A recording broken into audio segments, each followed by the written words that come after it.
Good to see you here this morning, Dr. Cornsey. And also, you notice we have a lot of western states here. Absolutely. We've got Oregon, we've got New Mexico, we've got Alaska, we've got Montana, and I know Senator Cassidy was talking about, I think, less than 1,000 acres of BLM ground there in Louisiana. And I will say he made the comment about the Land, Water, and Conservation Fund. It's a very important tool in the tool chest, in my opinion, as it relates to our ability actually to improve our access to our public lands. We have 2 million acres in Montana of public lands that we don't have access to.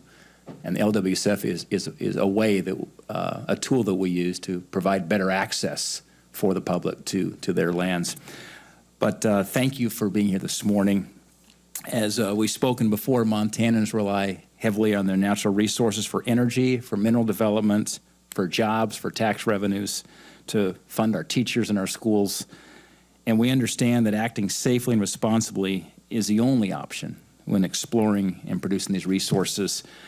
Unfortunately, developing on federal land in Montana has become laden with red tape and creating challenges both in terms of time and money for responsible development. As I mentioned in April at the Energy and Natural Resource Committee hearing on hydraulic fracturing, Montana updated its rules in 2011. And as Senator Merkley was talking about the regulations, we have some of the most robust hydraulic fracturing rules and regulations in Montana developed there in the state, in the nation. And our state depends on hydraulic fracturing to be able to access these mineral resources to create the jobs, generate the tax revenues I talked about. Question for you is, how exactly is BLM proceeding in implementing the final rule for hydraulic fracturing, and how much do you believe it will cost BLM to do that?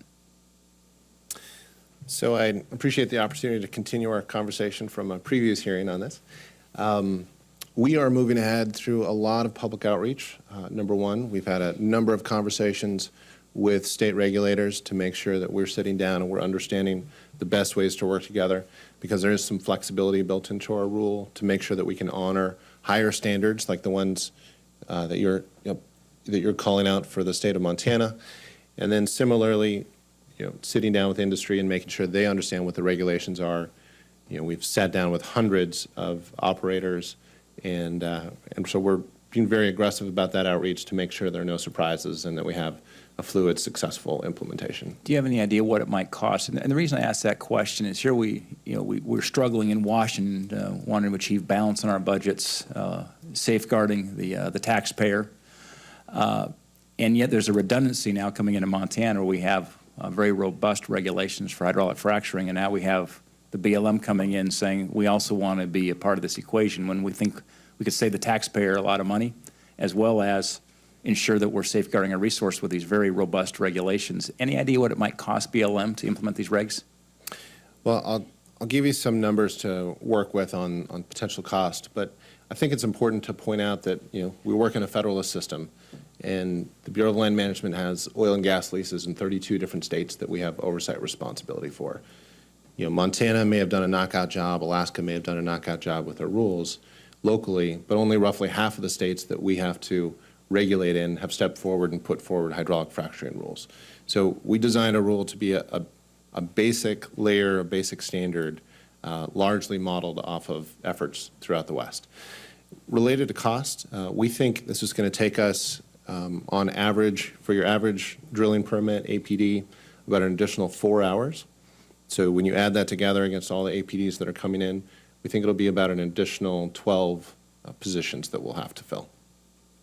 I'm going to pivot over and talk about sage grouse. Another potential major challenge to responsible energy development in Montana is the potential listing of a greater sage grouse, and specifically the proposed stipulations in BLM's resource management plans. Now, Montana recently approved and funded its sage grouse conservation plan. That's good news. It's investing significant resources. It's my understanding the Montana plan is significantly different than the draft federal plans, including when it comes to surface occupancy around LECs. My question is, when is the BLM scheduled to release the final resource management plans in Montana?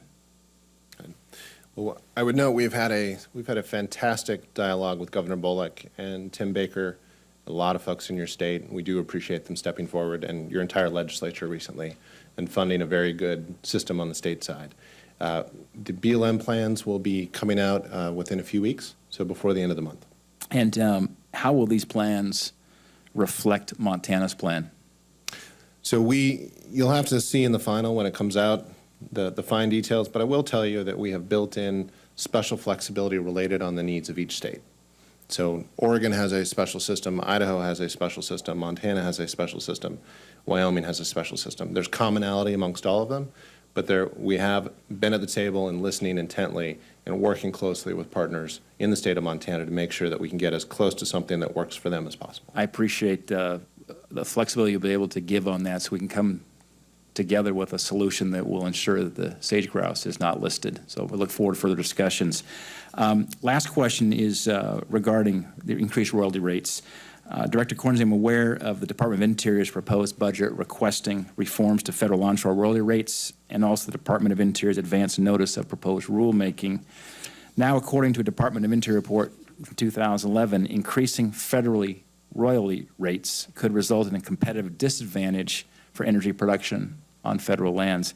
Has your department done analysis how increasing royalty rates on federal land would increase or potentially decrease production on federal lands? So we are at the first step of a multi-step process in a potential rulemaking related to royalty rates. So we will have an analysis on those questions as part of what we do. One thing to point out about the GAO concerns and the reason that we're on the high-risk list, which is a list you don't want to be on if you're a government agency. There's only 25, 30 different programs on it, is that they believe, and they've put this in their reports, they believe we're passing up on billions of dollars in revenue annually that belong to the American taxpayer. So we will balance all these things out, but the ability for industry to lean forward and produce and make American energy is something that we care greatly about. Yeah, and I look forward to further discussions. I know I'm out of time, Madam Chair. I know we've seen production certainly on private state lands is up 60% since the president took office. It's down 6% on federal lands. So I look forward to further discussions as relates to how we're continuing to help out the taxpayer, creating jobs. Those jobs are paying taxes and certainly been a big boost to this economy. Thank you. Thank you, Senator Daines. And I'll just follow up